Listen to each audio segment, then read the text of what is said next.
Hello everyone, आज हम MSc का चैप्टर नंबर 8 करेंगे। क्वेश्चन आंसर्स करेंगे हम आज। रीडिंग हम ऑलरेडी अपने लास्ट ऑनलाइन क्लासेस में कर चुके हैं। Question number 1 is what according to you is freedom. आपके अकॉर्डिंग फ्रीडम क्या है, आज़ादी क्या है? तो freedom means to have the right to do and say what you like. Freedom वो होती है, आज़ादी वो होती है जब आपको खुद हक हो कुछ करने का, बिना किसी के रोके टोके। क्या आप करना चाहते हैं, क्या नहीं करना चाहते हैं, वो आप ही कर सकते हैं, आपको कोई रोकने वाला नहीं है। ठीक है, उसे हम कहते हैं freedom. Second question is why did Gandhi ji say that the copper coin was more valuable than a crore of rupees. Gandhi ji ने क्यों कहा था कि कॉपर कॉइन उनके लिए बहुत मायने रखता है, ये इतने सारे पैसों से भी।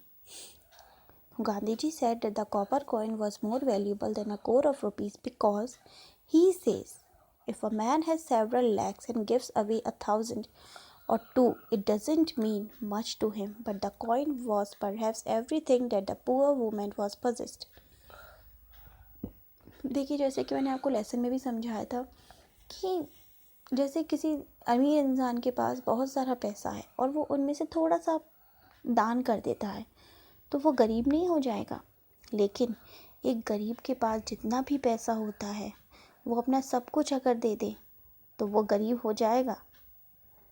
ठीक है, इसलिए गांधी जी के लिए कॉपर कॉइन मच वैल्यूबल था उस कोर ऑफ रुपीज़ से। Question number 3 is what quality should a patriot have. एक पैट्रियट के लिए क्या क्या क्वालिटीज़ होनी चाहिए उनमें? तो he should be ready to sacrifice his life for the country sake. वो हमेशा तैयार रहना चाहिए कंट्री के लिए मरने के लिए। He should not be tense about his family during his patriotism. अगर वो एक पैट्रियोटिज्म में है तो उसे अपनी फैमिली की चिंता नहीं होना चाहिए, उसे पूरी इंडिया की चिंता होना चाहिए, पूरे देश की चिंता होना चाहिए।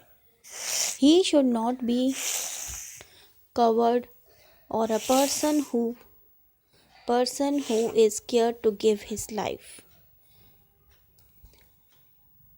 उसको कभी भी पीछे नहीं हटना चाहिए अपनी ज़िंदगी दांव पे लगाने के लिए, देश के लिए अपनी ज़िंदगी दांव पे लगाने के लिए उसको कभी पीछे नहीं हटना चाहिए। Last question is do you think the girls as a hostel were patriotic. क्या आपको लगता है कि जो गर्ल्स थी हॉस्टल में वो पैट्रियोटिक थी? तो yes, the girls at the hostel were patriotic. So ये हमारा चैप्टर फिनिश हुआ। अब हम मिलते हैं अपनी नेक्स्ट वीडियो में। Till then bye and take care all of you.